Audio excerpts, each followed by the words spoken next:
মন্দিৰ গণতন্ত্ৰৰ মন্ত্ৰীটোক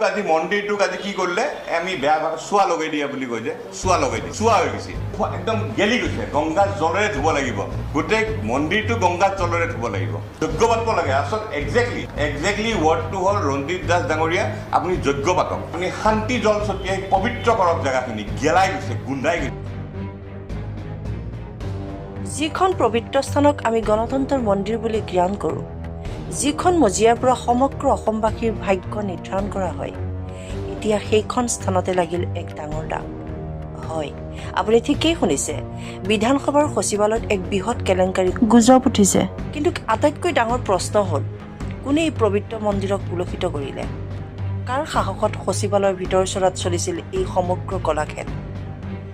আজি এই ভিডিঅ'টোৰ মাধ্যমেৰে কিছু কথা জানিবৰ চেষ্টা কৰিম তেনেহ'লে বলক মোৰ মনত পৰে 1000 কোটিৰ কেলেংকাৰী একেবাৰে গোটেই অসম তালফাল লগাই দিয়া কেলেংকাৰী তেনেকুৱা কেলেংকাৰীৰ পৰা আৰম্ভ কৰি এপিএছচি কেলেংকাৰীলৈ বা বিভিন্ন নিয়োগ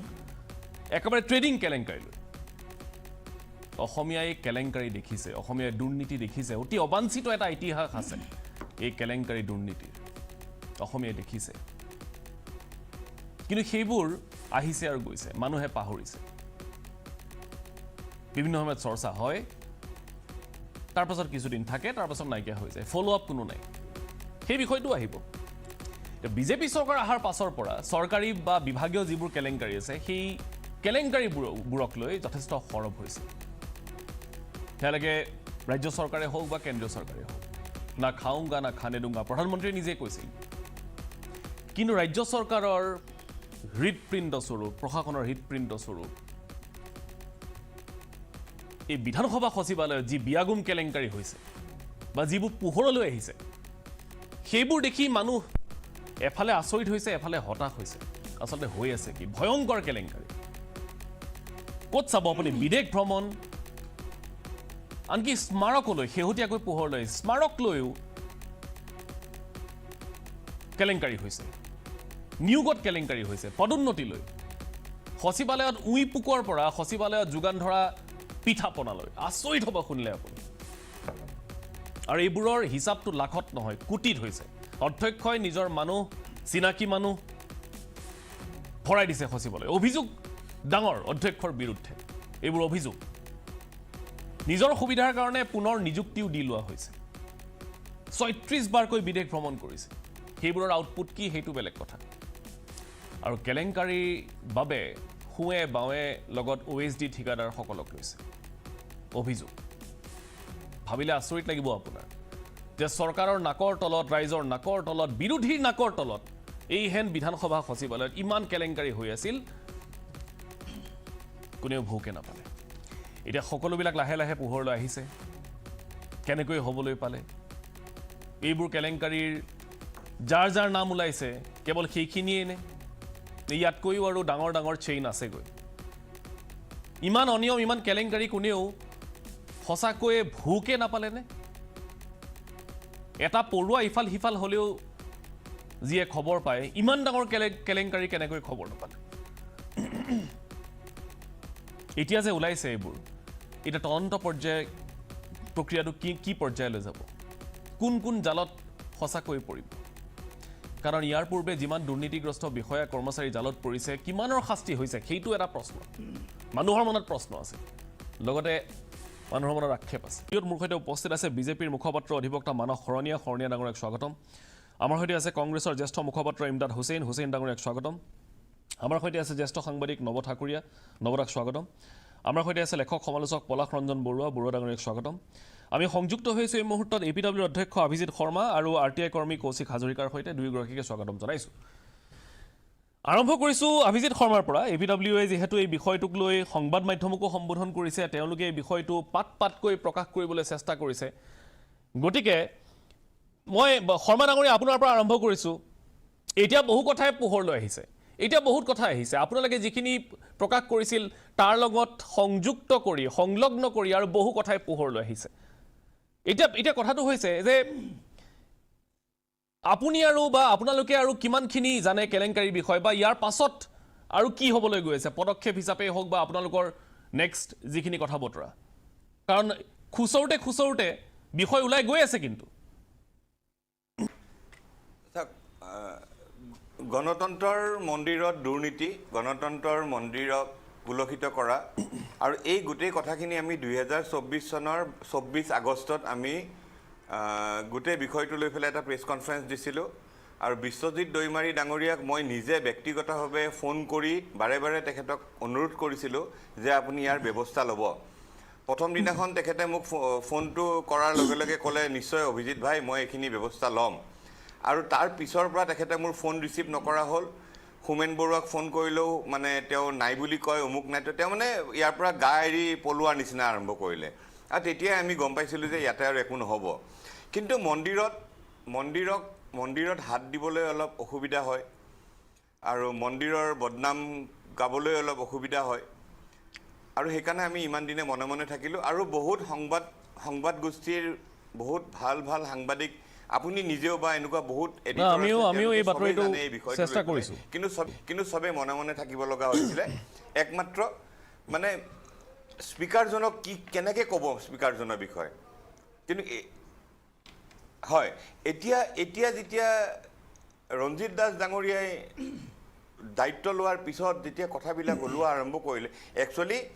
দুলাল পেগু যাক আমি মালপেগু বুলি জানে ৰান্ধনী মালপেগুক চাকৰিৰ পৰা খেদাৰ পিছৰ পৰাহে গোটেই কথাবিলাক আৰম্ভ কৰিলে যিহেতু তেহঁতে নিজৰ ভিতৰতে কোৱা আৰম্ভ কৰিলে ইজনে ইজনক বোকা ছটিওৱা আৰম্ভ কৰিলে চ' আপুনি মই কিয় মনে মনে থাকিম আমিও আৰম্ভ কৰি দিলোঁ আমাৰ মনত এটা ক্ষোভ আছিলতো 2024 চনৰ পৰা মনত এটা ক্ষোভ লৈ বহি আছিলোঁ যে মন্দিৰত কি হৈ আছে মন্দিৰটোৰ আমাৰ গোহাঁই ঘৰখনত কি হৈ আছে পুৰোহিতজনে কি বেয়া কাম কৰি আছে মন্দিৰৰ পুৰোহিতজনে মানে মই বিশ্বজিৎ দৈমাৰীৰ কথা কৈ আছোঁ আপোনালোকে আজি ইমান দিনৰ পৰা কৈয়ে আছে সংবাদ মাধ্যমে কৈয়ে আছে আপোনালোকে চবে এতিয়া কথাটো হ'ল যে ৰঞ্জিত দাস ডাঙৰীয়া মানুহজন অলপ বেলেগ ধৰণৰ মানুহ আমি যদি তেখেতৰ যোৱা 5 বছৰৰ বিষয়ে চাবলৈ যাওঁ তেখেতে যিকেইটা বিভাগ চলাইছে বিভাগৰ এটাও বেয়া নিউজ আমি পেপাৰত বা টিভিত পোৱা নাই আৰু মানুহজনক আমাৰ পুৰা বিশ্বাস আছে অসমেও বিশ্বাস কৰে মানুহজনক আৰু সেইকাৰণে মানুহজনে যিখিনি পদক্ষেপ ল'লে এতিয়ালৈ আৰু যোৱাকালি আমি জনোৱাৰ পিছত আগলৈ কি কৰিব সেইখিনিত আমি নজৰ ৰাখিম আৰু আমাৰ বিশ্বাস তেখেতে উচিত ব্যৱস্থাই ল'ব ইয়াতে এতিয়া আপুনি মোক সুধিছে আমাৰ পৰৱৰ্তী পদক্ষেপ কি হ'ব ইয়াৰ পিছত আমি ভিজিলেন্স আৰু এন্টি কৰাপশ্যনত এখন এফআইআৰ দিম আৰু ৰঞ্জিত দাস ডাঙৰীয়াক মেমৰেণ্ডাম আকাৰত কি খেলি মিলি হৈছে এইখিনি আমি তেখেতসকলক কিন্তু নহয় চাওক আৰু আপোনালোকতো আছেই ছ'চিয়েল মিডিয়া আছে আমাক সহায় কৰিবলৈ ঠিক আছে শৰ্মা ডাঙৰীয়া কিন্তু কথাটো এনেকুৱা চাওক আপুনি যিহেতু কৈছে আমাৰ হাততো কিছু তথ্য আহি পৰিছে আৰু নতুনকৈ সংলগ্ন হৈ আছে আপুনিও নিজৰ চ'ৰ্চৰ পৰা খবৰ পাইছিলে কিন্তু মই আকৌ কৈছোঁ যে যিমান খুচৰিছোঁ সিমানেই বেলেগ বেলেগ কথা ওলাই গৈ আছে মানুহ ওলাই গৈ আছে আপোনাৰ চ'ৰ্চ হয়তো বেলেগ আমাতকৈ মই এটা কথা সুধিছোঁ আপোনাৰ প্ৰথম চ'ৰ্চটো কি আছিল কেনেকৈ অৱগত হৈছিল আপুনি কাৰণ তাৰ পৰাহে পিছৰখিনি ওলাব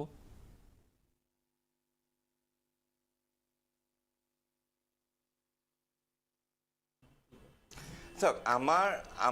আমাক প্ৰথম 2024 চনত আমাক কেইজনমান মানুহে ফোন কৰি পেলাই আমাক জনালে যে এনেকুৱা ঘটনা ঘটি আছে বাহিৰৰ মানুহে এপ্লাই কৰিলেও এপইণ্টমেণ্ট লেটাৰ নাযায় আৰু এপইণ্টমেণ্ট মানে ইণ্টাৰভিউ ক্লজবিলাক এনেকুৱাকৈ লিখে যে এছেম্বলিৰ ভিতৰত জড়িত হ'ব লাগিব এতিয়া মানুহটো ভিতৰত সোমাব নোৱাৰে বা তেওঁলোকৰ কোনোবা চিনাকি থাকিব লাগিব প্ৰথম এনেকৈ আৰম্ভ কৰিলে তাৰপিছত আমি দুটামান তথ্য যোগাৰ কৰি প্ৰেছ কনফাৰেঞ্চটো যে আমি দিলোঁ এতিয়া কথাটো হ'ল ইয়াতে গোটেই কাৰবাৰটো চলিছে নিজৰ পৰিয়ালৰ মানুহক কেনেকৈ নিযুক্তি দিব পাৰে বা যদি তেওঁ নিজৰ মানে পৰিয়ালৰ হওক বা নিজৰ মনে মিলা হওক বা তেনেকুৱা এতিয়া দুলাল পেগু ডাঙৰীয়াই কি কৰিলে আপোনাৰ মই লিষ্টখন গাই দিম নেকি বাৰু এবাৰ ক'ব পাৰে জ্ঞানদীপ দলে মনোৰঞ্জন পেগু কৌস্তভ মণি বৰুৱা বাদল কোচা ৰিণী দলে পংকজ দেৱ চৌধুৰী হিমাশ্ৰী দত্ত এনেকুৱা ধৰণে বহুত ল'ৰা ছোৱালী তেওঁলোকৰ নিজৰ অঙহী বঙহীক চাকৰিবিলাক দিলে মানে বিশ্বজিৎ দৈমাৰীয়ে নিজৰ মানুহক চাকৰি দিলে তাৰপিছত আপোনাৰ এইজন যে আছে হোমেন বৰুৱা তাৰপিছত অংকিতা দেউৰা চেৰাউগী এইবিলাকে নিজৰ মানুহবিলাকক চাকৰি দিলে নিজৰ মানুহক আনি পেলাই ঠিকা টুকুলি আৰম্ভ কৰিলে এতিয়া চাব যদি বিশ্বজিৎ দৈমাৰী ডাঙৰীয়াৰ অফিচত যদি আপুনি ডাইৰেক্টলি যায় কাম বিচাৰে বা বিলৰ কাৰণে কথা কয় যদি হোমেন বৰুৱাই গম নাপায় বা হোমেন বৰুৱাই পিছত যদি গম পায় তেতিয়াহ'লে কিন্তু বিল নাপায় আপুনি আপোনাৰ চাকৰিত হাৰাশাস্তি হ'ব গোটেই বিল্ডিংটো নতুনকৈ বনালে কিয় বনাব লগা হ'ল কাৰণ তাতে কমিশ্যনৰ অংক আছে আচ্ছা তাতকৈ দুখ লগা বিষয়টো কি জানে 126জন MLAৰ ভৱিষ্যতক লৈ জীৱন আৰু নিৰাপত্তাক লৈ খেলিছে এই বিশ্বজিৎ দৈমাৰীয়ে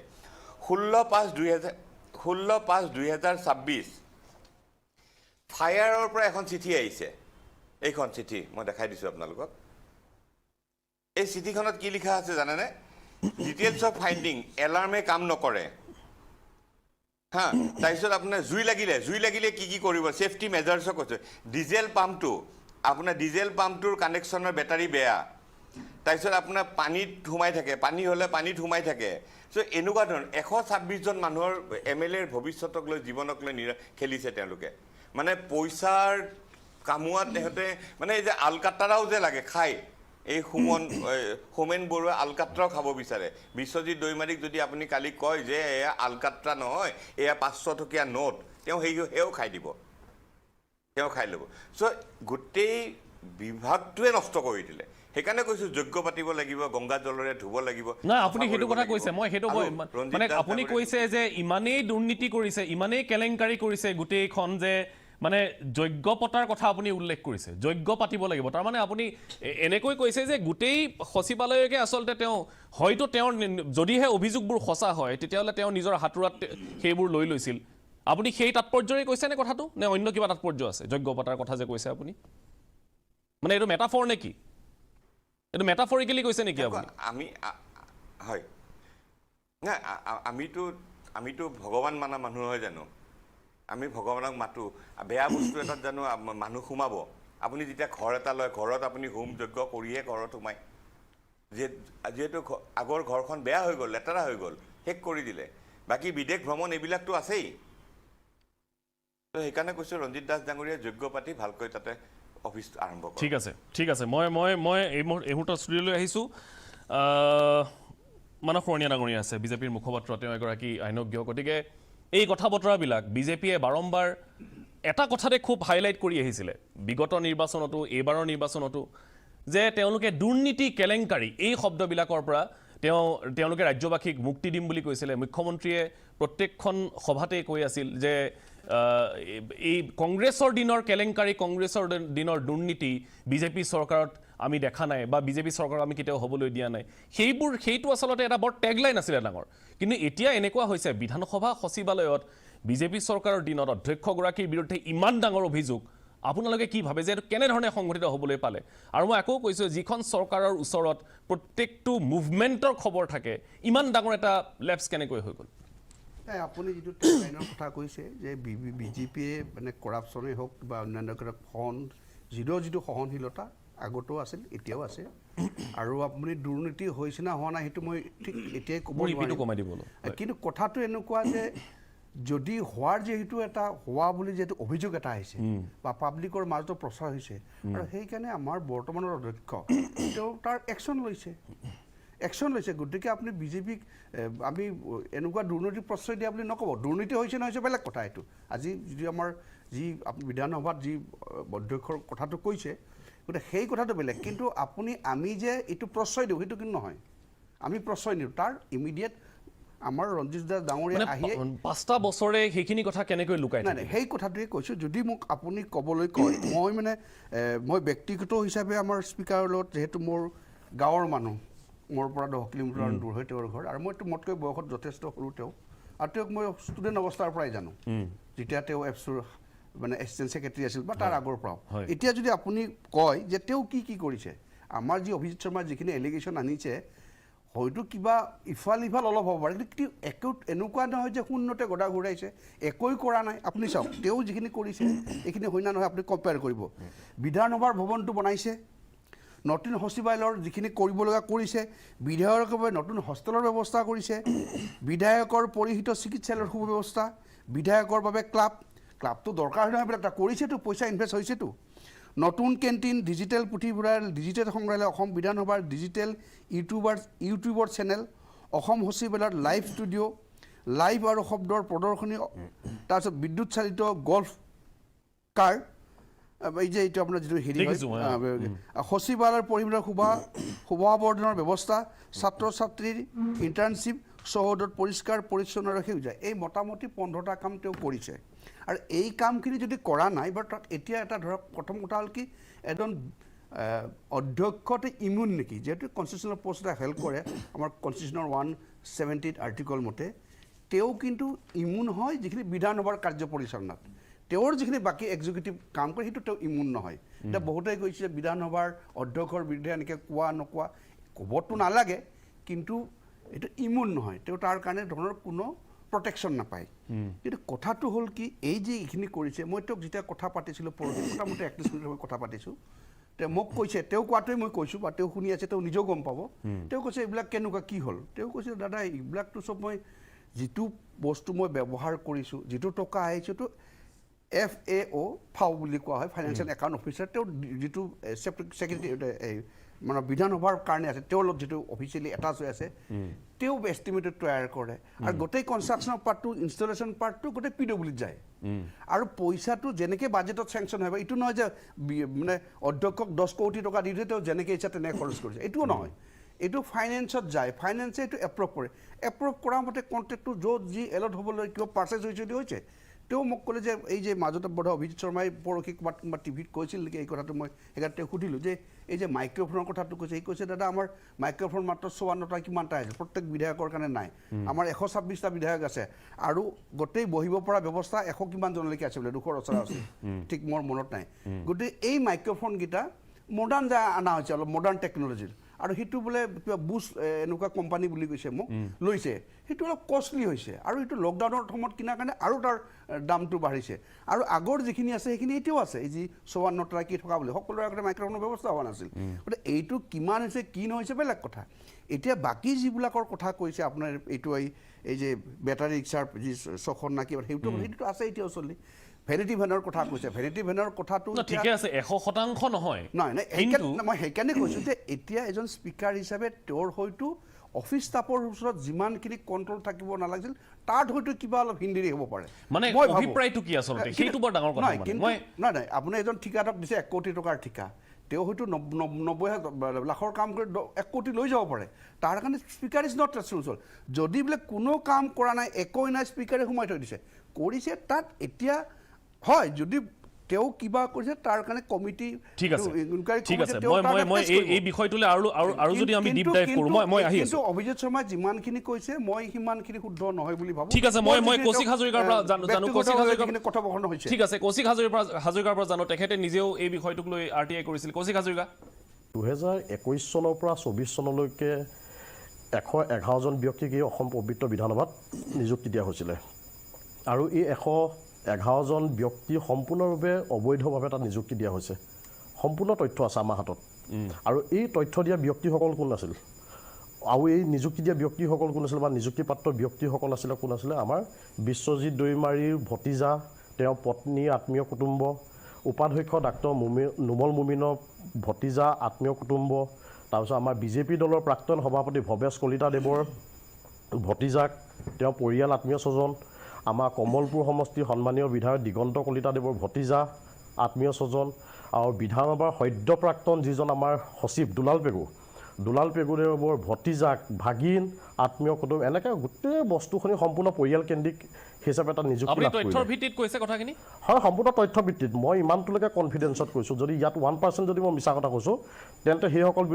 ব্যক্তিয়ে মোৰ বিৰুদ্ধে মানহানি কেছ কৰক মই ঠিক আছে যিসকলক এই চাকৰিত মকৰল কৰা হ'ল তেওঁলোকৰ যোগ্যতা আছিল নে নাই দাদা যোগ্যতা কথাটো হয় নাই ইয়াত সাধাৰণতে শূন্য সহনশীল নীতিৰে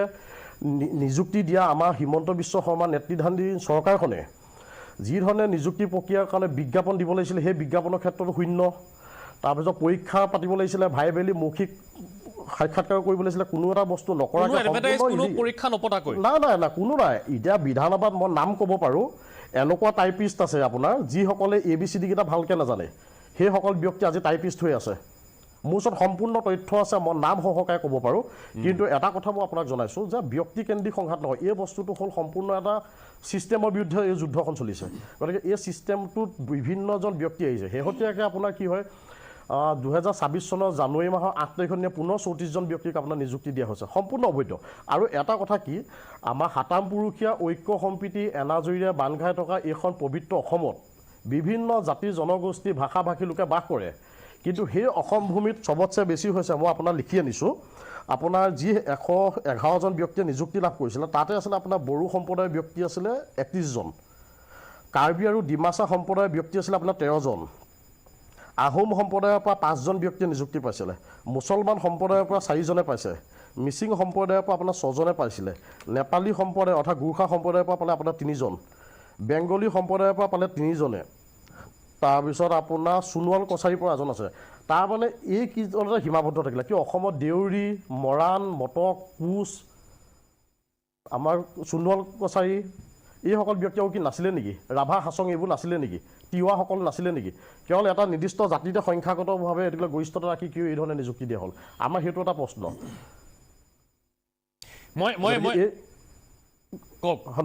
হয় এই সম্পূৰ্ণ নিযুক্তি প্ৰক্ৰিয়া সম্পূৰ্ণ অবৈধ আৰু ইয়াত বহুতখিনি ৰৌবালি হাতত পৰিব ইতিমধ্যে আমি তথ্যখিনি গোটাই আছোঁ আৰু মই যিখিনি তথ্য ভিত্তিত আপোনাক শৰণীয়া ডাঙৰে যিটো কথা ক'লে মই কৌশিক হাজৰিকা আপোনাৰ পৰা জানিবলৈ বিচাৰিছোঁ যে এই গোটেইখিনি নিযুক্তিত অধ্যক্ষৰ পোনপটীয়া হস্তক্ষেপ আছে নিশ্চিতভাৱে থাকিব কাৰণ বিধানসভাত অধ্যক্ষৰ অনুমতি নহ'লে গছৰ পাত তেওঁৰ চহী নোহোৱাকৈ কোনো কাগজ ইফাল সিফাল নহয় কাৰণ বিধানসভাত মুখ্যমন্ত্ৰী হস্তক্ষেপ নচলে বিধানসভাৰ অধ্যক্ষৰ বাহিৰে তেনেস্থলত বিধানসভাৰ অধ্যক্ষজনৰ অজ্ঞাতে এইসকল ব্যক্তি নিযুক্তি লাভ কৰিব নোৱাৰে আৰু তাৰ ওপৰতো এটা কথা আমাৰ অধ্যক্ষ যিজন সদ্য প্ৰাক্তন অধ্যক্ষ বিশ্বজিৎ দৈমাৰী তেখেতৰ যিজন OSD সৌমেন বৰুৱা খোলখালীয়েও এই নিযুক্তি প্ৰক্ৰিয়াত নিযুক্তি পাইছে গতিকে তাত কিবা লাজৰ বিষয় কি থাকিব পাৰে সম্পূৰ্ণ ধৰণৰ অবৈধভাৱে কোনো ধৰণৰ মৌখিক বা লিখিত পৰীক্ষা অনুষ্ঠিত হোৱা নাছিলে আৰু আমি যেতিয়া তাৰে 2-এজন আমাৰো চিনাকি যেতিয়া প্ৰাৰ্থী আছিলে তাত নিযুক্তি লাভ কৰা তেওঁলোকক সুধিছিলোঁ যে তহঁতি কেতিয়া পৰীক্ষা দিছিলি তহঁতো আমাৰ লগতে ঘূৰি ফুৰিছিলি তহঁতো পৰীক্ষা দিয়া মনত নপৰে এইবোৰ কথা নকবি আমি পৰীক্ষা দিয়া নাছিলোঁ গতিকে আৰু হৈ গ'ল আৰু কিবা এটা পকাই বাদ দে এইবোৰ কথা উলিয়াব নালাগে কথাবোৰ তেনেকুৱা তাৰমানে আমি নাম নকওঁ এতিয়া কিন্তু পৰৱৰ্তী সময়ত আমি আদালতৰ মজিয়াত সম্পূৰ্ণ নাম আৰু তথ্য সহকাৰে এই বিষয়বস্তুটো আমি আগবঢ়াই লৈ যাম ঠিক আছে মই শৰণীয়া ডাঙৰীয়া কওক তেওঁ যিটো কথাটো কৈছে মই সংখ্যাগত হিচাপে নাজানো কিন্তু মোৰ যিটো কথোপকথন আমাৰ স্পীকাৰৰ লগত হৈছিল মই সুধিছিলোঁ যে 29 বুলিহে মই গম পাইছিলোঁ বাকীটো নাজানো বাৰু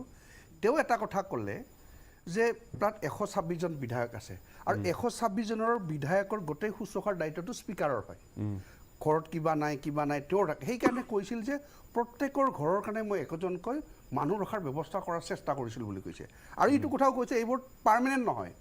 যিবোৰ আপোনাৰ এনেই স্কিলটো 15,000 আনস্কিলটো 9,000 টকা এইবোৰ মানে কোনো চাকৰি নহয় আজি আমাৰ যে নতুন স্পীকাৰ তেওঁ গুচাই দিব পাৰে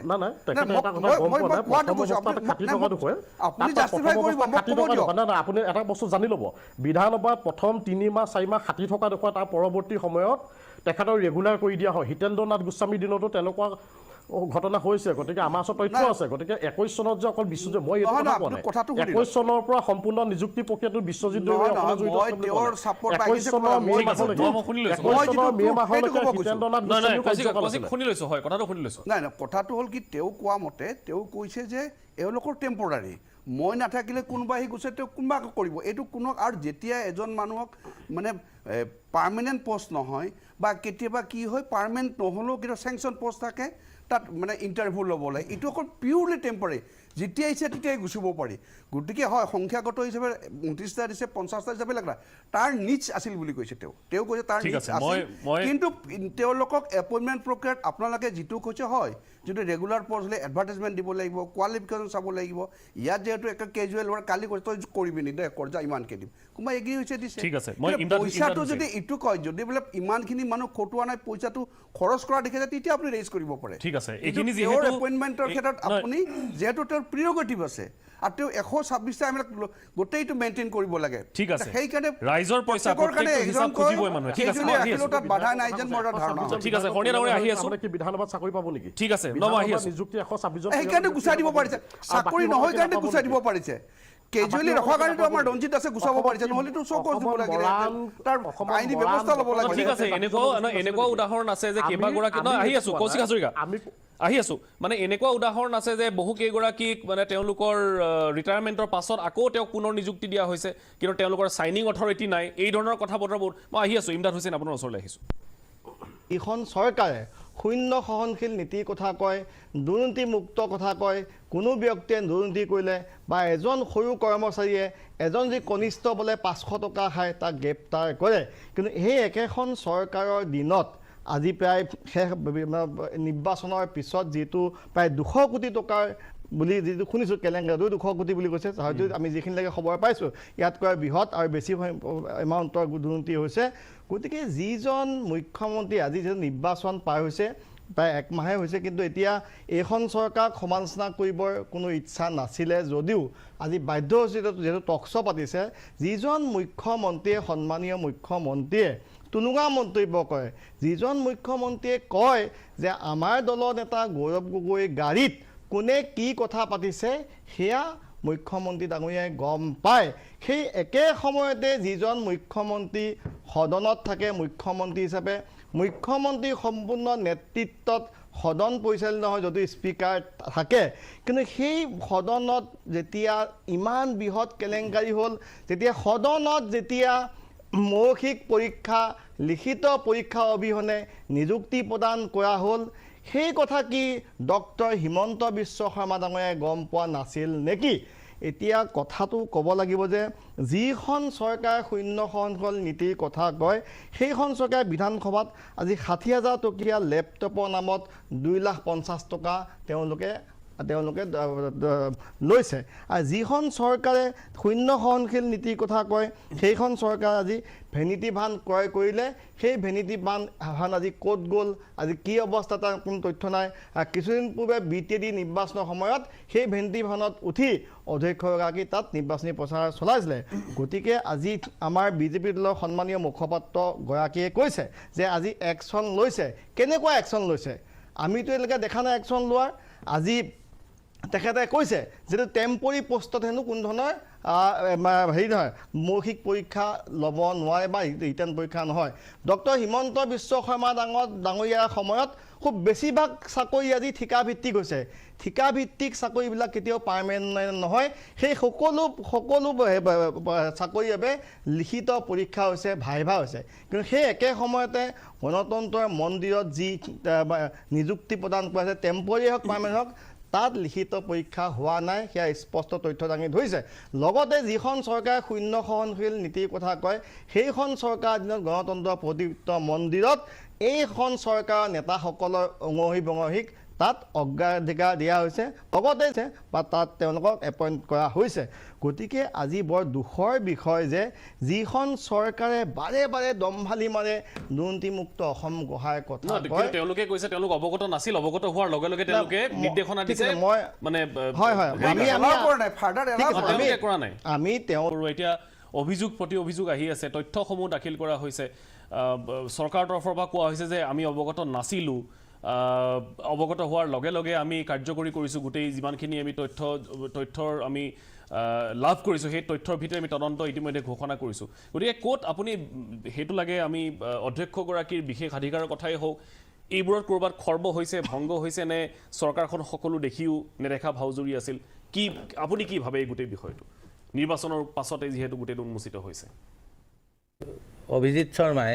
যেতিয়া এইটো ধুই চাফা কৰি লোৱা কথা কৈছে যোগ্য পাতি, তেতিয়া সংবাদ মাধ্যম বা মানে ছ'চিয়েল মিডিয়াত এনেকুৱা ধৰণৰ কথা হৈছে যে তেওঁ জনজাতি অধ্যক্ষৰ কাৰণে এই কথাটো কৈছে। আচলতে সেই কথাটো হ'ব নালাগে। অসমৰ চিভিল ছ'চাইটি ইমান বেয়া চিন্তা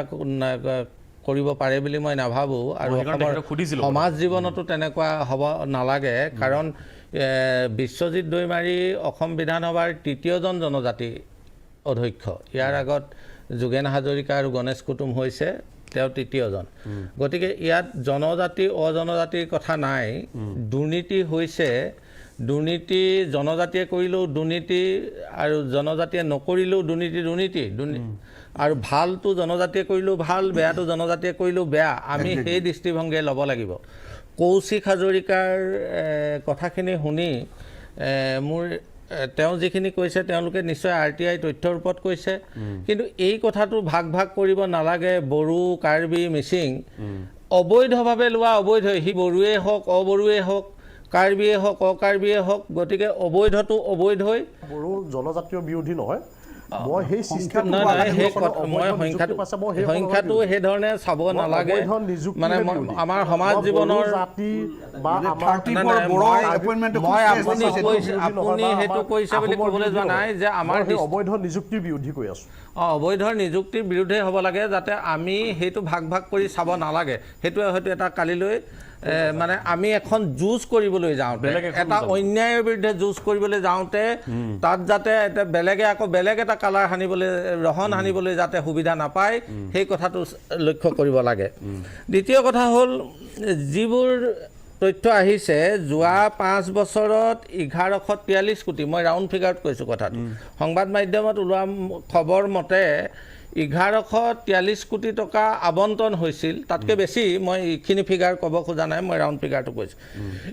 এই 1143 কোটি যোৱা 5 বছৰত মানে লুটপাট কৰিম বুলি প্ৰতিটো অংক আপুনি চাব যদিও বিধানসভাৰ কাৰ্য পৰিচালনাৰ ক্ষেত্ৰত অধ্যক্ষৰ যিটো প্ৰিভিলেজ আছে কিন্তু কনষ্ট্ৰাকশ্যন হওক বা অন্যান্য কামৰ ক্ষেত্ৰত হওক এইটো ভাৰতবৰ্ষৰ CVCয়ে যিটো গাইডলাইন তৈয়াৰ কৰিছে সেই গাইডলাইন মতে হ'ব লাগিব কাম 50 অসম চৰকাৰ বোধ কৰোঁ এখন সৰ্বানন্দ সোণোৱাল চৰকাৰ দিনতে এখন নটিফিকেশ্যন আছে 50 লাখৰ ওপৰবিলাক সকলোবিলাক আপোনাৰ অনলাইন টেণ্ডাৰ হ'ব লাগে আৰু এখন কমিটি থাকিব লাগে তেনেধৰণে বস্তুটো হয় CVC গাইডলাইন সেই CVC গাইডলাইনটো স্পীকাৰে ভংগ কৰিব নোৱাৰে বা তেওঁ বিধানসভাৰ ছেক্ৰেটাৰীটো সেইটো কৰিব নোৱাৰে গতিকে সেইটো সেনেধৰণে তদন্তটো হ'ব লাগিব ইয়াত কোন কোন জড়িত আছে দ্বিতীয় কথা হ'ল OSD বোলা বস্তুটোৱে আচলতে গণ্ডগোলীয়া যদিও OSD ছিষ্টেমটো ব্ৰিটিছৰ দিনৰ পৰা আহিছে ব্ৰিটিছৰ দিনৰ পৰা প্ৰথম আহিলে যেতিয়া ব্ৰিটিছবিলাক মানে আপোনাৰ হেৰিয়ত যায় দীঘলীয়া ছুটীত গুচি যায় চাকৰি কৰি থাকোঁতে দীঘলীয়া ছুটীত যায় তেতিয়া তেওঁৰ নেক্সট মানুহজনক সদায় মানে ইনচাৰ্জ মানে অফিচিয়েটিং চলাই থাকিবলৈ দিয়ে আৰু যেতিয়া ইজন মানুহ ঘূৰি আহি পায়হি তেওঁক অলপ দিনৰ কাৰণে কোনোবা এটা ডিপাৰ্টমেণ্টত OSD দিয়ে সেইটো আছিলে OSD আৰম্ভণি ব্ৰিটিছে কিন্তু ব্ৰিটিছ পিৰিয়ডতো যদিও OSD নিয়োগ কৰাৰ ব্যৱস্থাটো আছিল কিন্তু তাত ডিপাৰ্টমেণ্টৰ বাহিৰৰ মানুহ কিন্তু OSD কৰা নাছিল যে ডিপাৰ্টমেণ্টৰ ভিতৰৰ মানুহ এজন আৰু বাহিৰৰ মানুহ এজনৰ মানসিকতা আৰু ৰেছপঞ্চিবিলিটি দুইটা বস্তু বেলেগ বেলেগ ইয়াত এতিয়া আমাৰ আজি OSD নিয়োগ কৰিবৰ কাৰণে বাহিৰৰ মানুহো নিয়োগ কৰিব পাৰে তাৰ কাৰণে কোনো কোৱালিফিকেশ্যন বা কোনো হেৰিয়ৰ কথা নাই সি মেট্ৰিকুলেটো হ'ব পাৰে নন মেট্ৰিকুলেটো হ'ব পাৰে গ্ৰেজুৱেটো হ'ব পাৰে বা কোনোবা ইউনিভাৰ্চিটি ডিগ্ৰীধাৰী হ'ব পাৰে এক্সপাৰ্টো হ'ব পাৰে নন এক্সপাৰ্টো হ'ব পাৰে কিন্তু কথাটো হ'ল তেওঁলোকৰ ৰেছপঞ্চিবিলিটি নাই তেওঁলোক ছিগনেটাৰী অথৰিটি নহয় ছিগনেটাৰী অথৰিটি কোন ছেক্ৰেটাৰী আৰু ছেক্ৰেটাৰীয়ে বোধ কৰোঁ সকলো কথা যে স্পীকাৰৰ এপ্ৰুভেল ল'ব লাগিব তেনেকুৱাও বোধ কৰোঁ কথা নাই ছেক্ৰেটাৰীটো শেষ সিদ্ধান্ত হয়তো ছেক্ৰেটাৰী লেভেলতো হয় আৰু তাতকৈ ডাঙৰ কিছুমান কথা হয়তো আঁচনি স্পীকাৰ এপ্ৰুভেলৰ কথা থাকিব পাৰে গতিকে এই গোটেই কথাটোত আজি OSDলৈ আপুনি গাই আদি চলিব নোৱাৰে OSDয়ে কালি ভুল এটা পৰামৰ্শ দিব ভুল এটা প্ৰেছাৰ ক্ৰিয়েট কৰিব তাৰ কাৰণে আপুনি চহী কৰি দিব আপুনি হাৰি যাব নোৱাৰে সেইটো যিটো দুলাল পেগুৱে কৈ আছে আৰু দুলাল পেগু এটা কথা কৈছে যে মই জনজাতি ছেক্ৰেটাৰীৰ কাৰণেই যে মোক এনেধৰণে পশুক খেদি দিয়াৰ কাৰণে খেদি দিছে সেই কথাটো হ'ব নালাগে সেইটো তেনেকুৱা ধৰণৰ কোনো কথা নাই তোমালোকে অন্যায় কৰিছা দুৰ্নীতি কৰিছা আৰু এতিয়া কেঁচুখানোতেহে সাপ ওলাইছে আপুনি চাওক এই নিয়োগখিনি যেতিয়া হৈছিলে আপোনাৰ 111জন মানুহৰ যেতিয়া পৰ্যায়ক্ৰমে নিয়োগবিলাক কৰি আছিলে তেতিয়া কিন্তু কাকতত এই খবৰটো মোৰ চকুত পৰা মনত আছে অসমৰ সংবাদ মাধ্যমৰ কথাটো ওলাইছিলে কিন্তু ইমান হৈ হাল্লা নহ'ল আপুনি বৈধ আকাৰে হওক বা অবৈধ কি কয় আপোনাৰ টেম্পৰাৰীয়ে হওক বা পাৰ্মানেণ্টেই হওক টেম্পৰাৰী হ'লেও কিন্তু এটা মিনিমাম আপোনাৰ এটা হেৰি ক্ৰাইটেৰিয়া থাকিব লাগিব যে এখন এটা ইণ্টাৰভিউ টেম্পৰাৰী কাৰণে হ'লেও বহিব লাগিব আজি হিমন্ত বিশ্ব চৰকাৰে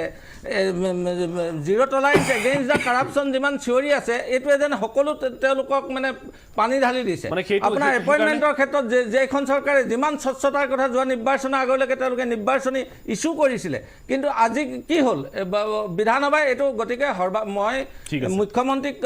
কৈছোঁ যে এইটো অতি সোনকালে তেওঁ যিহেতু সদনৰ নেতা যোৱা 5 বছৰতো তেওঁ নেতা আছিলে এইখনত হাউচৰ তেওঁ লিডাৰ গতিকে এইটো এটা হাই লেভেল এনকুৱাৰী দিব লাগে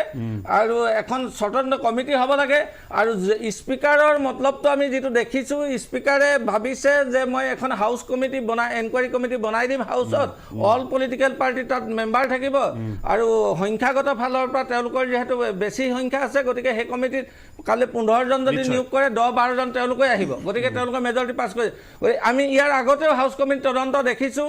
প্ৰাক পশ্চিমী কেলেংকাৰী হাউচে তদন্ত কৰিছিলে একো নহ'ল গতিকে এইটো হাউচ কমিটি নহয় এটা ইনভেষ্টিগেশ্যন এজেন্সিক এক্সপাৰ্ট এজেন্সি এইটো তদন্ত দায়িত্ব দিব লাগে ঠিক আছে মই নৱদা এটা বিৰতি লৈ লৈছোঁ তাৰপিছত মই আপোনাৰ ওচৰলৈ আহিছোঁ কাৰণ কেইটামান খুব জৰুৰী কথা পাতিবলগীয়া আছে এটা বিৰতি ল'ম তাৰপিছত উভতি আহিম আৰু যিটো কথা বাৰম্বাৰ কৈ থকা হৈছে যে ইউজি ব্ৰহ্মই এই গোটেই বিষয়টোক লৈ কিন্তু বৰ এটা আচৰিত মানে তেওঁ এটা কথা কৈছে যে খলনায়ক কোনে সজাইছে ছিষ্টেমে নে লোভে ইউজি ব্ৰহ্মই এটা বাক্য কৈ থৈ দিছে কিন্তু এইখিনি তাৎপৰ্য আছে মই এই মুহূৰ্তত নৱ ঠাকুৰী আপোনাৰ ওচৰলৈ আহিছোঁ মই দুটা প্ৰসংগ প্ৰথমটো হৈছে এনেকুৱা যে এই যিটো কেলেংকাৰী বা দুৰ্নীতি হৈছে মানে এটা ক্ৰেডিট দিব লাগিব যিগৰাকীয়ে কৰিছে কাৰণ হিমন্ত বিশ্ব শৰ্মাই মই আকৌ কৈছোঁ এটা পাত লৰিলেও গম পায় যদি মুখ্যমন্ত্ৰীগৰাকীয়ে গম নোপোৱাকৈ এই মানে 100 কোটি টকীয়া কেলেংকাৰী হৈছে তেতিয়াহ'লে এইটো ক্ৰেডিট দিব লাগিব যিয়ে কৰিছে এইটো খুব মানে মসৃণ হাত তেখেতৰ এইটো বাৰু মই ব্যংগাত্মকভাৱে কৈছোঁ কিন্তু কথাটোৰ বহুত গুৰুত্ব আছে যিটো ধৰক স্পীকাৰৰ যিটো বিশেষ অধিকাৰৰ কথা আমি পাইছোঁ ক'ৰবাত নহয় ক'ৰবাত উদাহৰণ বহুত আছে এয়াই প্ৰথম নহয় কিন্তু এই মিছইউজ হোৱাৰ যিটো এটা পৰম্পৰা এইটো বৰ কিন্তু সাংঘাতিক হৈছে মানুহৰ গোটেই আস্থা নাইকিয়া হৈ গৈছে মানে গোটেই প্ৰক্ৰিয়াটোৰ প্ৰতি হয় প্ৰথমতে এটা কথা আমি পাতিছোঁ ইতিমধ্যে যে ইয়াত কোনো ট্ৰাইবেল বা বড়ো নন তেনেকুৱা কোনো আলোচনা হ'ব এইটো অসমৰে যে এইটো কেতিয়াও নহ'ব বিশ্ববিদ্যালয় আমি বড়ো বুলি ভাবাই নাই পেগুকো আমি মিচিং বুলি ভাবা নাই এনেকুৱা কথাটো যি দোষী বা নিৰ্দোষী বিধানসভাখন অসমৰ বিধানসভা অসমৰ গতিকে এই ক্ষেত্ৰত মানে নিয়োগৰ ক্ষেত্ৰত বা হেৰি ক্ষেত্ৰত এইটো কথা আহিব নালাগে এই বিষয়ে যাতে কোনো ৰং মেছেজ নাযায় আমি সকলো অসমীয়া এইটো প্ৰথম কথা বিধানসভাত আমাৰ এখন ৰিপৰ্টাৰ্ছ কমিটি এখনো আছে আমাৰ এই ৰিপৰ্টাৰ্ছ কমিটি ইমান গম পোৱা নাছিল নেকি ক'ৰবাত তেওঁলোকে মানে মিলি আছিল নেকি মানে এইটো সন্দেহ কাৰণ সিহঁতে বেলেগ এটা ইছ্যু আজি ছাবজেক্ট নহয় কিন্তু ৰিপৰ্টাৰ্ছ কমিটিৰ বিৰুদ্ধেও বহুত এলিগেশ্যন আছে কাৰণ তেওঁলোকেও ক্ষমতা এক ধৰণৰ ক্ষমতা এই বিশ্ববিদ্যালয় মানে এইফালে আপুনি যিবোৰ কৰি থাকক আমিও আমাৰ ফালে কৰি থাকোঁ ক্ৰেডিবল এক্ৰেডিটেড জাৰ্নেলিষ্টক তলে পাছ নিদিয়া ধৰণৰ কিছুমান কথা আহিছে আৰু আপুনি জানে বিধানসভাত সাংবাদিকৰ চাহ চিংৰা খৰচ প্ৰত্যেক মই 30,000 টকা 30,000 ৰুপিজ এইটো এটা ভয়ংকৰ কথা এটা মই নিজে সাংবাদিকৰ কথাটো কৈছোঁ আৰু বিধানসভা দীঘলীয়া অভিজ্ঞতা তেতিয়া প্ৰায় 50,000 টকাহে বিধানসভা চলি থাকিলে হ'ব পাৰে কিন্তু 30,000 টকাৰ চাহ চিংৰা সাংবাদিকে খাই জানো মানে এইটো যে কোনোবা সাংবাদিক ঘৰত লৈ যায় নেকি বস্তু এইটো মোৰ সন্দেহ হৈছে চাহ চিংৰা পেকেট এটা মই ঘৰত লৈ যাওঁ এনেকুৱা কথাটো হৈছে গতিকে মই ভাবোঁ কি বিধানসভাৰ সকলো পৰিৱেশটো উন্নত হ'বলৈ 2019 পৰা 2026 চনলৈ এই সময়ছোৱাত 400তকৈও অধিক চৰকাৰী বিষয়া কৰ্মচাৰী হাতে লোটে ধৰা পৰিছে মানে যিটো আমি সচৰাচৰ হাত ডঙা বুলি কওঁ 400তকৈ বেছি 75 গৰাকী ৰাজপত্ৰিত বিষয়া নিলম্বিত হৈছে 36 গৰাকী অৱশ্যে বৰ্খাস্ত হৈছে কিন্তু কথাটো কি কিন্তু এতিয়ালৈকে চাওক তেওঁলোকৰ ভিতৰত এতিয়ালৈকে কোনো কিন্তু দোষী হৈ শাস্তি পোৱা নাই নাই পাইছে মহৎ তালুকদাৰ পাইছে মহৎ তালুকদাৰ পাইছে এইটো বাৰু কংগ্ৰেছৰ দিনৰ এইটো দুৰ্নীতি আছে এইটো কংগ্ৰেছ 2013-14 চনৰ মহৎ তালুকদাৰ নহয় বাট ঠিক আছে মোৰ ইনফৰমেশ্যনটো ঠিক আছে কিন্তু তথাপিও ল' কনভিকশ্যন ঠিক আছে কিন্তু তথাপিও যেতিয়াই তেওঁলোকৰ এই তদন্তবিলাকৰ কথা লৈ চাই বা আইনক দিশটোলৈ চাই ক'ৰবাত চাৰ্জশ্বীট দাখিলত বিলম্ব হৈছে সাক্ষ্য প্ৰমাণ দুৰ্বল হৈছে আইনী নথিত বিসংগতি হৈছে আৰু তাৰপাছত এজনকৈ সকলোৱে বেল পাই ওলাই আহি আছে গতিকে এই বিষয়টো গোটেইটো আচলতে এটা পৰিসংখ্যা ভাল কৰিবৰ কাৰণেহে কৰি থকা হৈছে নেকি আপুনি যিটো সংখ্যা ক'লে 400 কিমানটা বুলি ক'লে মোৰ একজেক্ট মানে আপোনাৰ সংখ্যাটোকে মই ধৰি লৈছোঁ শুদ্ধ বুলি ক'লে কিন্তু ইটো এটাটো কথা যে বিজেপি চৰকাৰজনক ইমান মানুহক ধৰিবলৈ সক্ষম হৈছে তাৰ আগতো বেছি হ'ব পাৰে সংখ্যাগত হিচাপে কথা এটা আপুনি গতিকে সেইটোত আমি ইমান মানে পৰিসংখ্যাত গুৰুত্ব দিছে নে এক্সিকিউশ্যনৰ গুৰুত্ব দিছে এক্সিকিউশ্যনৰ কথাটো আপুনি কওক যে কেতিয়াবা কি হয় এইবোৰ এনেকুৱা ধৰণৰ এক্সাৰচাইজ হয় নহয় আপোনাৰ ইনভেষ্টিগেশ্যন যথেষ্টখিনি সময় লাগে এটা মই যোগ কৰি লৈছোঁ 1983 চনতে vigilance and anti corruption department গঠন হ'ল কিন্তু তাত আজিলৈকে বিজেপি চৰকাৰ অহা আগলৈকে নট এ ছিংগুল পাৰ্চন কিন্তু ৰেড হেণ্ডেড ধৰা নাছিলে তাকেইতো কৈছোঁ মই ঠিক আছে সেইটো বাৰু ক্ৰেডিট কিন্তু তাৰ পাছৰখিনি নাই এতিয়াতো মেক্সিমাম CM ভিজিলেন্সৰ হেৰিয়ে ধৰে গৈ CMক কোনোবাই যদি ইনফৰমেশ্যনো দিয়ে CMে পটককৈ কৈ দিয়ে তাৰপিছত SP এপ্ৰুভেল দিয়ে আমি যিবিলাক কেছ কৰি থাকোঁ এজ এ লয়াৰ কৈছোঁ এতিয়া আপুনি যিটো মানে বিচাৰ প্ৰক্ৰিয়াৰ পানিছমেণ্ট কথাটো কৈছে এইটো সুপ্ৰিম কোৰ্টে বেল পোৱাটোৰ কথাটো কৈছে যে মানুহজনক যাতে ইনভেষ্টিগেশ্যনত হেম্পাৰ নকৰে, পলাই নাযায়, ডেষ্ট্ৰয় নকৰে কিবা এভিডেঞ্চ, এইটো কাৰণে ৰখা হয় যে ৰাখিব লাগে বুলি কথা নাই, কাৰণ পানিছমেণ্টতে ৰাখিব। গতিকে সেইকাৰণে মানুহটোৰ গ্ৰেভিটি অফ দ্য অফেন্স চাই, তাৰ পচিবিলিটি অফ দ্য হেৰি চাই, গতিকে বেলটো পায়। আৰু বিচাৰ প্ৰক্ৰিয়াত কি হয়, বিচাৰ প্ৰক্ৰিয়া শুদ্ধকৰণে কৰিবৰ কাৰণে কিছু টাইমৰ দেৰি হয়। তাৰ কাৰণে এইটো নহয় যে দেৰি হোৱাৰ কাৰণে কোনোবাই কিবা বেনিফিট পাব বা দোষীজনে শাস্তি নাপাব, এইটো নহয়। এটা ফেকেণ্ড লয় যিটো হ'বলৈ সেইটোৱে হ'ব, কিন্তু দেৰি হোৱাৰ কাৰণ কি সেই ইনভেষ্টিগেশ্যন প্ৰক্ৰিয়াত। আৰু আমি আপুনি মোক ক'ব দিয়ক, যদি ধৰক কোনোবা এজনে পুলিচে ইনভেষ্টিগেশ্যন কৰি কাৰোবাৰ তাত চাৰ্জশ্বিট দিলে, বিচাৰ প্ৰক্ৰিয়াত কোনে অংশগ্ৰহণ, আমি সাধাৰণ পাব্লিক, আমি উইটনেছ হিচাপে থাকোঁ। আৰু উইটনেছে গৈ যদি তাত আমি ডিপ'জ নকৰোঁ, জাজক দুখিলে কি হ'ব, চৰকাৰক দুখিলে কি হ'ব? আমি এজন কনচিয়াছ চিটি, আমাৰো দায়িত্ব থাকে যে মই দেখিছোঁ অমুকে এইটো কৰিছে, পিছত কেছ চলি থকাৰে সাক্ষীবিলাকে কিবা মূৰ তলকা মাৰে দেখা যায়, তেতিয়া হয় চৰকাৰৰ বদনাম হয়, ইনভেষ্টিগেশ্যন অফিচাৰৰ বদনাম হয়, আইনৰ প্ৰতি মানুহৰ এটা দৃষ্টি নিক্ষেপ হয়, আইনত মানুহে বেয়া কাম কৰিলে হাৰি। সেইকাৰণে মই সুধিছোঁ যে এইটো ক'ৰবাত চৰকাৰখনে নিজৰ চৰকাৰৰ দায়িত্ব, আমাৰ কনচিয়াছ চিটিজেন হিচাপে আমাৰো দায়িত্ব আছে। মানুহে সুধিছে এইটো ড্ৰামাটাইজ ভাৰ্চন নেকি বাৰু? মানে সেইটোৱে সুধিছোঁ যে চৰকাৰখনে নিৰ্বাচনৰ সময়ত ক'ব লাগে যে আমি ইমান মানুহক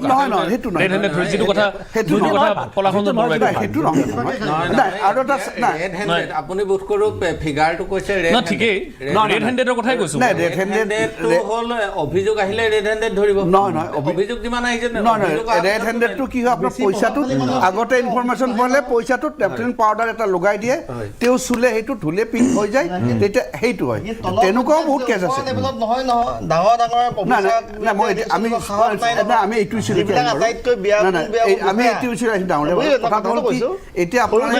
এতিয়া উচ্চ পৰ্যায়লৈ যাবলৈ নাই গোটেই তদন্ত। তাকেতো কৈছোঁ, এতিয়া আমাৰ বৰুৱা চাহাবে কৈছে যে এইটো এটা ভাল এটা তদন্ত হ'ব লাগে, কিন্তু এও কৈছে যে এছেম্বলিৰ থ্ৰুদি হ'ব নালাগে। এতিয়া মই কৈছোঁ ৰঞ্জিত দাসৰ স্পীকাৰ হিচাপে তেওঁ এছেম্বলিৰ বাহিৰে তেওঁ বেলেগত যাব নোৱাৰে, হি হেজ এ চাম লিমিটেশ্যন। কিন্তু সেইটো কোনোবাই দিব লাগিব কেছ, ৰঞ্জিত দাসে এফআইআৰ দিব নোৱাৰে। গতিকে তেওঁৰ যিখিনি এক্টিয়াৰ এছেম্বলিৰ ভিতৰতে ডিছকাছ হৈ যি সিদ্ধান্তই হ'ব, পৰৱৰ্তী ক'ৰবাত কোনোবাই কমপ্লেইন দিলে কিবা হ'লে এইটো বেলেগ কথা। কিন্তু এইটো পলাশৰঞ্জন বৰুৱা, কিন্তু এইটো মানে পাৰ্ট অফ দ্য মানে গোটেই বিষয়টো নেকি? এইটো জাষ্ট এ পাৰ্ট নেকি? ইয়াৰ বাহিৰেও আৰু বহুত কিবা কিবি এতিয়া ওলাবলৈ বাকী আছে নেকি? আছে, ডেফিনেটলি আছে। থ্ৰুলি ইনভেষ্টিগেশ্যন কৰিলে আৰু মই চাকৰি কথাটো ক'ম, তেওঁলোকে যে কৈছে, তেওঁলোকে বুলি কৈছোঁ কিয় আমাৰ বৰুৱা আৰু আমাৰ শৰ্মাই কৈছে যে তাত অবৈধ নিযুক্তি হৈছে। মই কিন্তু জাষ্টিফাই কৰিব যোৱা নাই স্পীকাৰ হয়, কিন্তু মই লিগেল কথাটোহে কৈছোঁ যে এজন মানুহে 240 ডেইজ যদি এটা কামত কণ্টিনিউ কাম কৰে, এইটো আইনত কৈছে যদি সেই পষ্টটো লাগে তেওঁকে ৰেগুলাৰকৈ ৰাখিব লাগে, কিন্তু ৰেগুলাৰ নহয়, টেম্পৰাৰী হ'ব, তেওঁকে কণ্টিনিউ কৰাব লাগে। একদিন ৰেষ্ট দি যদি মাহিলীকে দি থাকে, সি 10 বছৰো কাম কৰিব পাৰে। নাই চাওক, সেইটোত কিন্তু ইণ্টাৰভিউ নালাগে। যদি 240 ডেজ পাৰ হয়, নেক্সট পাৰ পৰা লাগিব যে এইটো যিহেতু তুমি ৰেগুলাৰকৈ খটুৱাইছা, যদিও কেজুৱেল, কিন্তু প্ৰচেছটো ঠিক আছে। কৌশিক হাজৰিকা, কিন্তু মই যিটো কথা কৈছিলোঁ, গতিকে স্পীকাৰৰ যিমানবোৰ এপইণ্টমেণ্ট হৈছে লিগেলো হ'ব পাৰে, কৌশিক হাজৰিকা অডিঅ'টো অন এইটো নাজানো, কিন্তু মই লিগেল পাৰ্টত কৈছোঁ যে তেওঁ কোৱা মতে বহুত মানুহক টেম্পৰাৰী হওক বা ছেক্ৰেটাৰীজনে তাৰ কাৰ্যকাল সমাপ্ত কৰিব হয়, শেষৰ মুহূৰ্তত তেওঁলোকক ৰেগুলাৰ কৰি থৈ যায়। অসম বিধানসভা পূৰ্বৰ পৰা সেইটো চিষ্টেমে চলি আহিছে, সেইটো ইলিগেল, নতুন ঘটনা নহয়, এইটো ইলিগেল, পূৰ্বৰ পৰা সেইটো চিষ্টেমে। আৰু অসম বিধানসভাত কেৱল যে চাকৰি নিযুক্তিটো হৈছে এইটোৱে নহয়, ইয়াৰ লগতে মই এটা কথা কৈ দিছোঁ, অসম বিধানসভাত টোটেল বিধায়ক আছিলে 126 জন। সেই 126 জন বিধায়কৰ কাৰণে শেহতীয়াকৈ যিখন অধিৱেশন হৈছিলে বিশ্বজিৎ দৈমাৰী কাৰ্যকালৰ ভিতৰত যোৱা ফেব্ৰুৱাৰী মাহত অসম বিধানসভাত যিখন শেষৰখন অধিৱেশন হৈছিলে, সেই শেষৰখন অধিৱেশনত প্ৰতিজন বিধায়ককে 3 কেজি ৰূপৰ ওজনৰ একোটাকৈ অসম বিধানসভা আৰ্হি প্ৰতীকী প্ৰদান কৰা হৈছিলে। কিন্তু সেই প্ৰতীকীখনি কেৱল 126টাতে সীমাবদ্ধ নাছিলে, সেই প্ৰতীকীৰ সংখ্যা আছিলে 250টা অধিক। আমি যিমান দূৰলৈকে জানিব পাৰিছোঁ, তথ্য আহিছে, তাৰ সেই সংখ্যা আছিলে 260টা। ইয়াৰ সমান্তৰালভাৱে সেই প্ৰতীকীসমূহ কোনো ধৰণৰ ৰূপৰ নাছিলে, ৰূপৰ দৰে এক উজ্জ্বল বিশেষ ধাতুৰ দ্বাৰাহে প্ৰস্তুত কৰা, সামগ্ৰীৰ দ্বাৰা প্ৰস্তুত কৰা আছিলে। গতিকে সম্পূৰ্ণ ৰূপৰ কেতিয়াও নাছিলে। আৰু একোটা ৰূপৰ প্ৰতীকী আপোনাৰ অৰ্থাৎ প্ৰস্তুত কৰোঁতে প্ৰায় 7,80,000 টকা খৰচ হৈছিলে একোজন বিধায়কৰ নামত, যিটো সময়ৰ ৰূপৰ 1 কেজি মূল্য আমি যদি সাধাৰণভাৱে আমি ধৰিবলৈ যাওঁ, সেইটো সময়ত প্ৰায় 2,60,000 টকা আছিলে 1 কেজিৰ ওপৰত। আজি 1 কেজিৰ ওপৰত আপোনাৰ 2,80,000 পৰা 2,90,000 টকা পৰ্যন্ত হৈ আছে। সেই যোৱা ফেব্ৰুৱাৰী মাহত 1 কেজিৰ ওপৰৰ দাম আছিলে 2,60,000 টকা মিনিমাম, আৰু অৰ্থাৎ 3 কেজিৰ ওপৰৰ দাম আহিলে আপোনাৰ 7,80,000। সেই হিচাপে যদি আপুনি 126 জন বিধায়কক 7,80,000 টকাকৈ আপুনি যোগ কৰিব যায়, তেতিয়াহ'লে হ'ব প্ৰায় 9,82,80,000 টকা। আৰু অতিৰিক্তভাৱে যি 134টা আপোনাৰ ৰূপৰ প্ৰতিক্ৰিয়া আৰ্হি নিৰ্মাণ কৰা হ'ল অসম বিধানসভাৰ, সেইকেইটাত খৰচ হ'ল আপোনাৰ 10,45,20,000 টকা। অৰ্থাৎ আমাৰ ৰাজকোষৰ পৰা ধন, আমাৰ জনতাৰ ধন খৰচ কৰা হ'ল 20,28,00,000। লগত অতিৰিক্তভাৱে GST-খনি আছেই। আৰু ইয়াৰ সমান্তৰালভাৱে অকল এই প্ৰতিক্ৰিয়া সেইটোতো খৰচেই, কিন্তু তাৰ পাছত আকৌ সেইটো মানে আচল নহয় বুলি ওলাইছে এতিয়া। আচল নহয়, গতিকে পৰীক্ষা কৰক। অলৰেডি বিধানসভা ছেক্ৰেটাৰীজনক আপুনি যোগাযোগ কৰক, আৰু ইমানখিনি আপোনাৰ ইমানখিনি মই প্ৰত্যাহ্বান সহকাৰে জনাইছোঁ। এই প্ৰতিক্ৰিয়াসমূহ যেতিয়া প্ৰদান কৰা হৈছিলে, তাৰ পূৰ্বে এটা টেণ্ডাৰ প্ৰক্ৰিয়া কৰিবলগীয়া হয়। কাৰণ কোনো এটা সামগ্ৰী আমি যেতিয়া ডিষ্ট্ৰিবিউট কৰোঁ, গতিকে এটা ছিষ্টেমৰ মাজত টেণ্ডাৰ কৰিবলগীয়া হয়। কিন্তু সেই সামগ্ৰী আমি বিতৰণ কৰাৰ পূৰ্বে কোনো ধৰণৰ টেণ্ডাৰ কৰা নাছিলে। সামগ্ৰীসমূহ বিতৰণ কৰাৰ পিছতহে, অৰ্থাৎ বিশ্বজিৎ দৈমাৰী কাৰ্যকাল অন্ত পৰা কিছুদিন পূৰ্বে এই বস্তুবোৰ এখন নিৰ্দিষ্ট সমিতি গঠন কৰি, এক্সপাৰ্ট কমিটি গঠন কৰি তাৰ মূল্যবেদন প্ৰক্ৰিয়া ছিষ্টেম কৰিছিলে। আৰু যাৰ কাৰণে সৌমেন বৰুৱা নামৰ যিজন OSD আছিলে, সেইজনে দুলাল পেগুক চেম্বাৰত গৈ পিনি দম দিবলগীয়া এটা পৰিৱেশ আহি পৰিছিলে। গতিকে এইখনে আপোনালোকে অনুসন্ধান কৰক, মই সময়ত প্ৰমাণ দিম আপোনালোকক। আপোনালোকে সংবাদ আপুনি ক'লে কৌশিক হাজৰিকা, আপুনি শুনি আছে?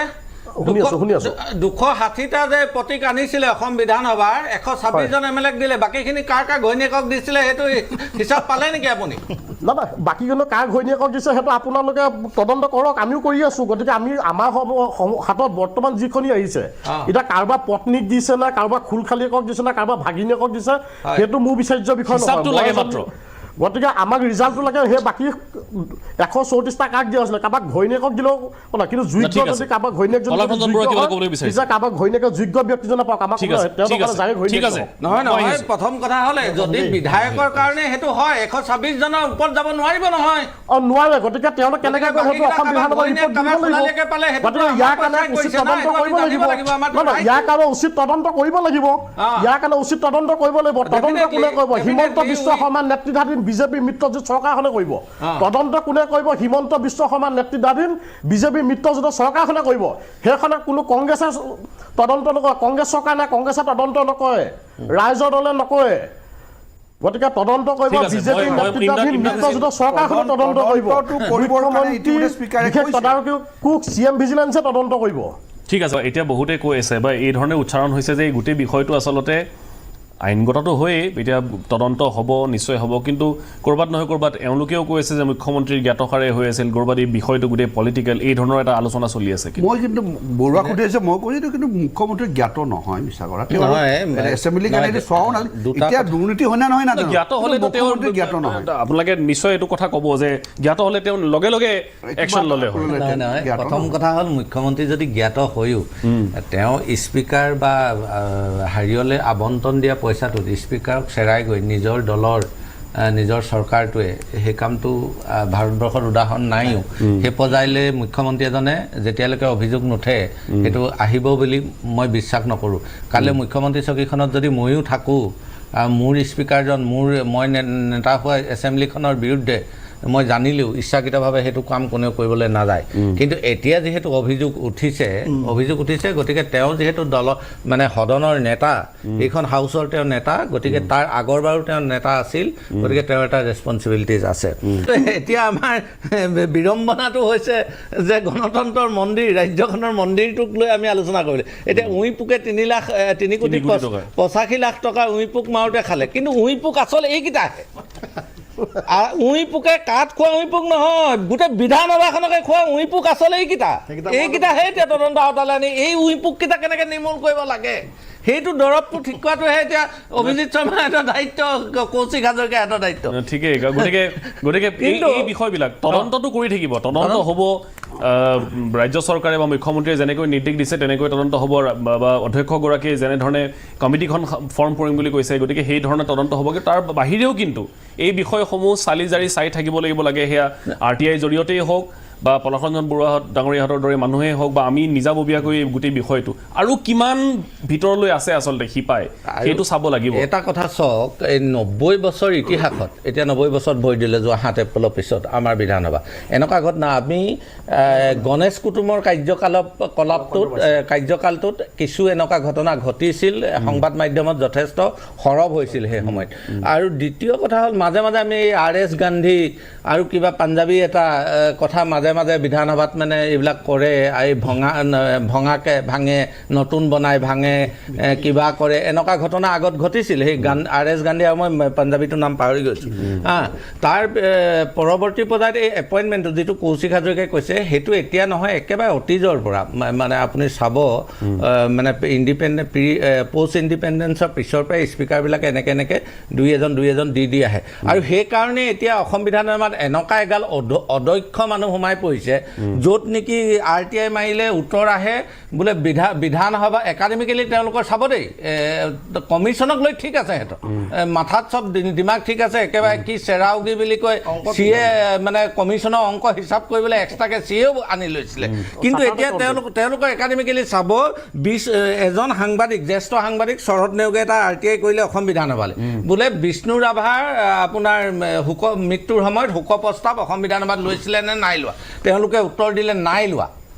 তাৰপিছত মইতো চালোঁ, এইটোতো ভয়ানক কথা। তেওঁতো প্ৰতিদিনত এটা হেৰি লিখি দিলে, প্ৰবন্ধ লিখি দিলে। মই ইলিয়ন ইউনিভাৰ্চিটিত অসম বিধানসভাৰ 67 চনলৈকে প্ৰচিডিং আছে। মই চাৰ্চ কৰি চালোঁ যে ইলিয়ন ইউনিভাৰ্চিটিৰ ডেট হেৰি ওলাই গ'ল, পদ্মধৰ চলিহা আৰু আপোনাৰ বিষ্ণু ৰাভা একেদিনাই শোক প্ৰস্তাৱ বিমল প্ৰসাদ চলিহাই আনিছে। গতিকে একাডেমিকেলি তেনেকুৱা। আপুনি এইবাৰ চাওকচোন, অসম বিধানসভাৰ মুখ্যমন্ত্ৰীয়ে স্পীকাৰক আদৰণি ভাষণটোত কিমান ব্লাণ্ডাৰ ক'লে যে ৰঞ্জিত দাস দ্বিতীয়বাৰৰ কাৰণে হোৱা একমাত্ৰ মানুহ, কিন্তু সেইটো মুখ্যমন্ত্ৰীৰ গাত দুখ নেকি? এই ৰিপৰ্টটো ক'ৰ পৰা গৈছে? দুলাল পেগু টেবুলৰ পৰা গৈছে। তাৰমানে দুলাল পেগুৱে এইটো কথা নাজানে, যিখন বিধানসভাৰ সচিব হৈ আছে, তেওঁৰ সেইখন বিধানসভাত এজন মানুহ ইতিহাস দুবাৰকে হোৱা মানুহৰ নাম নাজানে। তাৰমানে ৰঞ্জিত দাস। তেতিয়াহ'লে আপুনি মহেন্দ্ৰ মোহন চৌধুৰী আৰু শ্বেখ চান্দ মহম্মদক আপুনি আপোনাৰ হেৰি কৰিলে না, অপমানিত হৈছে নাই সেই দুজন মানুহ? আৰু এনেকুৱা উদাহৰণ মই ঢেৰ ক'ব পাৰিম। এতিয়া আপুনি তেওঁলোকৰ যদি ৱেবছাইটটো চাই, এক মিনিট, ৱেবছাইটটো যদি চাই, তেওঁলোকৰ ইমানবোৰ ডাটা ভুল আছে, ডাটা ভুল আছে, নতুন প্ৰজন্মই হয়তো পাৰিব। আজিলৈকে অসমৰ মুখ্যমন্ত্ৰী মহেন্দ্ৰ মোহন চৌধুৰী মুখ্যমন্ত্ৰী হোৱা তাৰিখটো অসম বিধানসভাত ভুল আছে, আৰু সেই ভুলটোকে আজিলৈকে চবে ৰিচাৰ্চত ক'ৰবাত কিতাপত চব লিখা আছে। আজি গেজেট নটিফিকেশ্যন আৰু আপোনাৰ ৰাজভৱনৰ আপোনাৰ হেৰিৰ লগত নিমিলে। বিষয়া কৰ্মচাৰী আছে, সাধাৰণতে আণ্ডাৰ ছেক্ৰেটৰীৰ পৰা ছেক্ৰেটৰী পৰ্যন্ত যিসকল বিষয়া কৰ্মচাৰী আছে, তেওঁলোকৰ একেবাৰে কমকৈও আইনী ডিগ্ৰী অৰ্থাৎ LLB ডিগ্ৰীটো থাকিব। কিন্তু অসম বিধানসভাত বৰ্তমান আইনী ডিগ্ৰী নোহোৱা আণ্ডাৰ ছেক্ৰেটৰী, জইণ্ট ছেক্ৰেটৰীও আছে। গতিকে ভুল হোৱাত, সৰু হোৱা কৰ্মচাৰীসকলে ভুল হোৱাটো স্বাভাৱিক। গতিকে মানুহৰ মনত সেইকাৰণে মানুহৰ মনত প্ৰশ্ন, ক্ষোভ, হতাশা। মই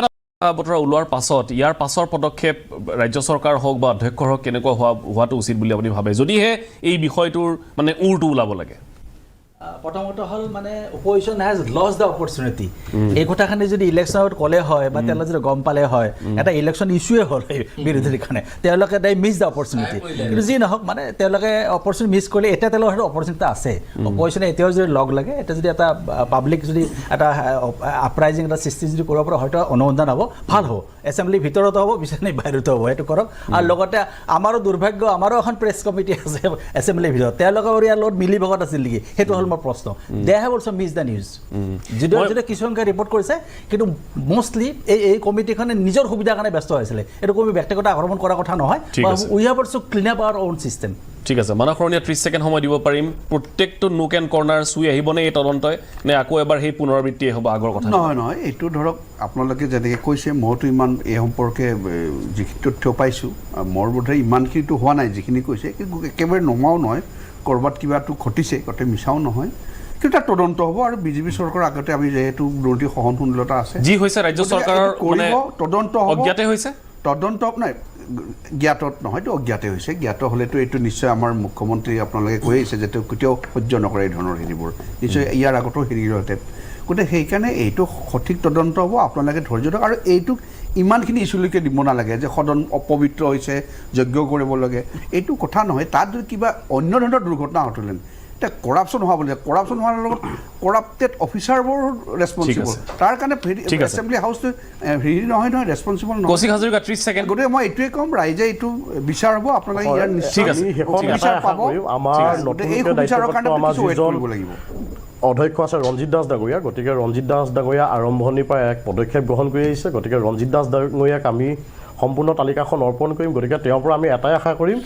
এই নিযুক্তি প্ৰক্ৰিয়াত যিসকল ব্যক্তি আছিলে সেই সকলো ব্যক্তিকে তদন্তৰ আওতালৈ আনি পিনি যি ধৰণৰ আইনী শাস্তি দিবলগীয়া আছে গতিকে শাস্তি দিয়ক আৰু এই প্ৰক্ৰিয়াটোত কি ধৰণে ঘটিছিলে সেইবোৰ সকলো ৰাজহুৱা কৰিব লাগে আৰু ভৱিষ্যতে যাতে এনেকুৱা ধৰণৰ কোনো এটা ঘটনা সংঘটিত নহয় অসম বিধানসভাত তাৰ কাৰণে এক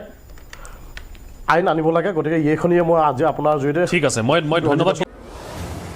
প্ৰশ্ন হয় জনসাধাৰণৰ কষ্টপাৰ্জিত ধনেৰে চলা এই ব্যৱস্থাক কোনে নিজৰ ব্যক্তিগত সম্পত্তিৰ দৰে ব্যৱহাৰ কৰিলে ইয়াৰ আঁৰত কোনো ডাঙৰ ৰাজনৈতিক শক্তিৰ হাত আছে নেকি নে ইয়াৰ আঁৰত আছে কোনো উচ্চ পদস্থ বিষয়াক কলাচা আপোনালোকৰ কি মতামত গণতন্ত্ৰৰ মন্দিৰত হোৱা এই কেলেংকাৰী যদি সঁচা হয়